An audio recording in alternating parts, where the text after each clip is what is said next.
you walk us through a little bit about this bad boy. Yeah, so let's take a look at Talus here, and I want to start with his weapon.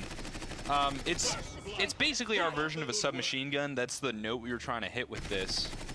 So it's got that fast firing, it's short to medium range, and it feels snappy.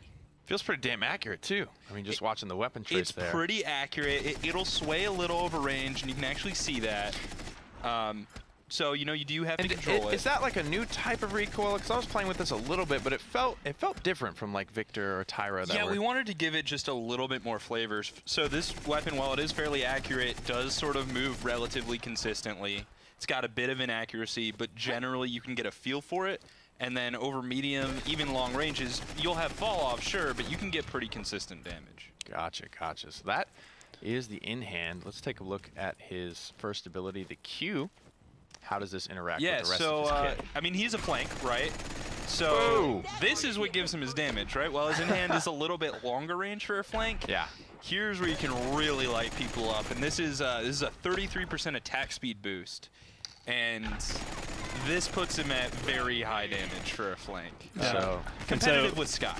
Right, and so with this weapon, you know, he's got this kind of stone rune-based relic, and so on the reload, you can see he kind of recharges that rune. The VFX are broken in this build, it looks like, but and so when he hits that Q, you get a really clear tell, which is those big stone pieces on either side kind of float off, and you essentially have two barrels firing at that point, as far as like funneling that rune magic, you know, down and through the weapon. Oh man! And a solid audio tell too, right? Like if you just fire it off into the water, and then do it with the Q, the gun just sounds like it's behaving differently because it's just firing, you know, from both of those barrels there. So that is a beautiful attack speed sim there with some great VFX to follow. Yeah, it's a bit of a short duration, but I mean, that's it's more than long enough to get a kill. That's flanks, and here's a bit of a teaser. We've got a legendary.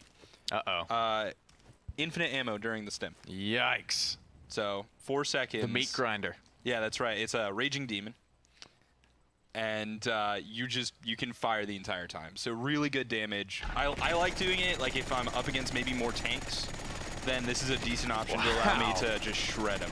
And this is so, could you do something like empty your clip, then overdrive, and just kind of You will need at least one ammo to start. Gotcha. If you're in your reload, it's not going to reload for you. Gotcha. Very cool. So that's how he's going to do his damage, but the flanks, they're not all about damage. They're about getting around the map, a little bit of mobility. So let's take a look at his F skill. What does this do for young Tal? Yeah, so this is a different kind of mobility entirely. You're going to leave that rune. You can hear a slight ticking, and you can see that little UI You're on the clock. You are, because when that timer runs down, poof. Yoink. You pop back. We saw that in his reveal video. Okay. And he actually does have that ability in game. Now you can activate it early. So if you're in a bad situation, you know, you're down to just 200 health, you can teleport out at just the right moment.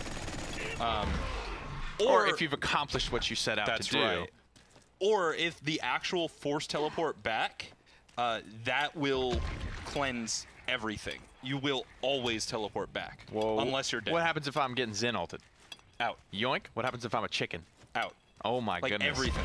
But that it's is on a timer. Only on the end of the timer. You can't activate it yourself to cleanse CC. Correct. Yeah. If he's stunned, he can't teleport out. So it's a good way to kill him unless he's playing his timer right. So, you know, maybe you would try and wait for the end of the timer if you're getting too near to a Makoa. To get super aggressive. Wow. So you can get pulled out of Makoa hooks as well? Yeah, you can pull. Like if you're in the middle of being pulled to Ceres's ultimate, it'll pull you out. Everything. Wow. Okay. Nice, safe mobility options for that flank. Very cool, very interesting interaction with that. But that's not all. What is his alt fire all about? Yeah, so he's got some decent burst damage with his Q, but we wanted something punchier. So so you gave him a punch. Right. Now this is actually, it is an AoE, so he's going to charge forward. If he hits someone, he'll stop and deal this area attack. You can hit 2 people. And he'll also always deal that attack. So at the edge of the range, you can catch some people too. You don't have to hit them directly. But it's solid damage. It is a knock straight back, similar to Shaolin. Gotcha. So it's pretty good for setting up your own abilities and stuff, right? Like if someone is real low on health, you can finish them up. You could knock someone off a ledge for sure. That's the big one. One more. So what happens, like, can you punch through shields with this? Like, what does Fernando's shields up? Does it go through that? Does it still knock him back? You know, I'm not entirely sure. I think it will go through his shield. Okay, so got to be careful no matter what it would seem as you're around the hazard zone. Yeah, you'll definitely dash through shields. So, like, if there's, like, a barricade, you'll go through that. Gotcha. Just not sure about the actual hit going through the shield. Well, it's time for the big kahuna. Yeah. What happens when this man presses E? So this is a whole new, different This is ultimate. something. This is quite something. Yeah, you definitely Let's messaged me. go ahead. Yeah, let's go far away. Because that's what Talus is about, right? But we want to kill that Cassie, right?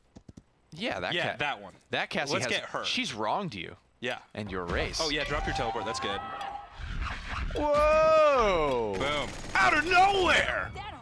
And then just like that. All the way back. Oh, my Lanta. Fully global. Wow. All right, so tell us about this ultimate. I mean, I don't even know where to start. It's called True Power, first Yeah. of all. That is... It's the true power of the Squadron, man. Hell of an appropriate name if I've ever heard it. That's right. So a brief we wanted charge a up. way for him to be able to counter those real priority targets like snipers, healers, whoever, right? Yeah. But we didn't want to give him all kinds of crazy mobility in his basic kit, especially with the ability to teleport all the way back. I mean, that's so powerful, right? Jeez. Yeah. So it's on his ultimate, and it's got great synergy with his F, because you can go in, find you're in a bad spot, and get out. Because here's the thing. If someone is CC immune, you can't target them. If someone's in their spawn room, you can't target them. Just that would be bad. You'd be trapped in their spawn room. It would be terrible. Okay. So how does this interact with the player being targeted? What happens to them? Do they know that they've been marked for death, likely? Yeah, there is a targeting point in that ultimate. Okay. When that screen fills up, that's when it locks in your target. You can see it right there.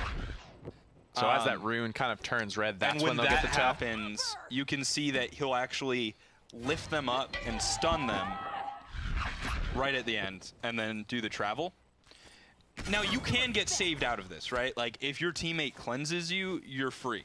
Or if you're playing Talus and your teleport goes off automatically, you're free. My cameraman's was trying to make himself He was trying to play. Yeah. And didn't quite work. Well, No. can't win them all. But yeah, Well, you looked damn good trying. Damn. So there is a lot to that. That looks like a